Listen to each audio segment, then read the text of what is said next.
So today, we're going to walk through a totally new creator's journey, one that can take you from just a spark of an idea all the way to a fully launched project, pretty much all powered by AI. We're going to see how the entire process, from design to code to even your portfolio, is being completely shaken up. But first, I want you to really think about this question. What if the biggest hurdle between your great idea and a beautiful working app wasn't code, or expensive design software, or a huge budget, but just your ability to describe what you want? Well, that's the world we're stepping into right now. All right, so let's start at the beginning. Every great project kicks off with that initial spark, right? But, the real challenge has always been turning that abstract thought into something you can actually see and touch. Let's look at how AI is just completely changing that first critical step. I mean, this slide lays it out perfectly. The old way, you're looking at weeks of manual work, pricey software, and just a ton of friction to get anything done. But the new AI-powered way, you literally just describe your idea, you get a design back in minutes, and you can tweak it for free, right in your browser. It's a massive shift in speed and who can actually do this stuff.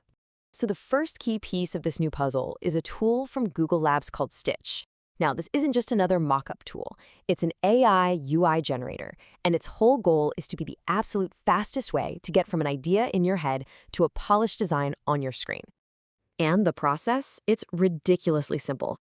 You open up Stitch, and let's say you type something like, "Design a modern SaaS landing page for TrackFlow, a project management tool for remote teams." Literally seconds later, bam, you have a high-fidelity design. And from there, you just keep talking to it, refining it with more prompts until it's just right, and then you hit export. And this is where things get really cool. We're talking about vibe prompts.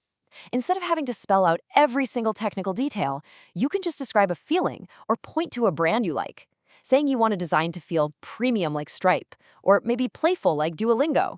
That's enough. The AI gets it, and it translates that whole aesthetic into a visual design. It's amazing. So you might be wondering, how is this even possible? Well, it's all powered by these super advanced models like Google's Nano Banana 2. This thing isn't just pushing pixels around. It has this huge world knowledge to create realistic details. It can render sharp, clean text right inside the design. And it gives you this fine-grained control for incredibly crisp, high-fidelity results. Okay, so you've got this gorgeous design. Amazing. But that's usually where projects hit a wall, right?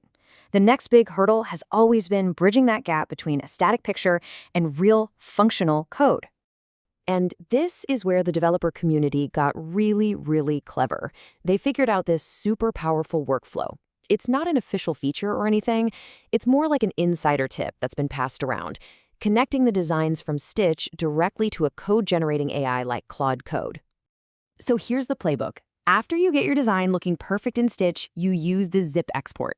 Then, and this is the magic step, you point Claude Code to that folder and just give it a simple instruction. Hey, look at design.png and index.html and build this screen for me. Make it match the design exactly. And this is the secret sauce, right here. As this one developer pointed out, the zip export is everything. Why? Because it gives the AI two critical pieces of information: the design.png, which is the visual source of truth, and index.html, which has the actual CSS values. With both of those, the AI isn't guessing anymore. There's actually a technical term for this. It's called visual grounding. As one commenter on Reddit noted, most AI UI generation fails because it lacks this. The model is just guessing based on text alone, but by giving it both the image and the code, you get rid of all that ambiguity. The AI isn't trying to infer what you want, it's just translating. And honestly, that's the real game changer. Okay, so think about this. We've now gone from a simple idea to a design, and from that design to functional code in what feels like no time at all. But building the project, that's only half the battle. Now you actually have to show it to the world. Exactly. Your project is done. It's sitting there in a folder on your computer. So how do you package it up and show potential clients or employers what you can do? And this is why this final step is so important. This quote from 365 Data Science really hits the nail on the head. You have to prove you can do the job. You're up against hundreds of other people, and a killer portfolio is the single best way to cut through all that noise and just show off your skills. So, of course, it makes perfect sense that if AI is changing how we create the work, it's also changing how we showcase it. The latest trend, which sources like Envato have picked up on, is using AI to help you build the portfolio itself. You've got tools like Squarespace, Framer, and a bunch of others that are now integrating AI to help you build these stunning professional portfolio sites. And you don't have to be a web design wizard to do it. They let you quickly try out different layouts, generate graphics, and put together this really slick presentation of your work in a fraction of the time it used to take. So, that kind of brings us full circle, doesn't it? We've gone from a simple prompt to a finished design to code to a polished portfolio, all with an AI copilot right there with us. So if AI is handling more and more of the execution, what does that mean for us? Maybe the new most valuable role of the creator is being the visionary, the person with the taste, the direction, and the idea. Definitely something to think about. Thanks for joining me.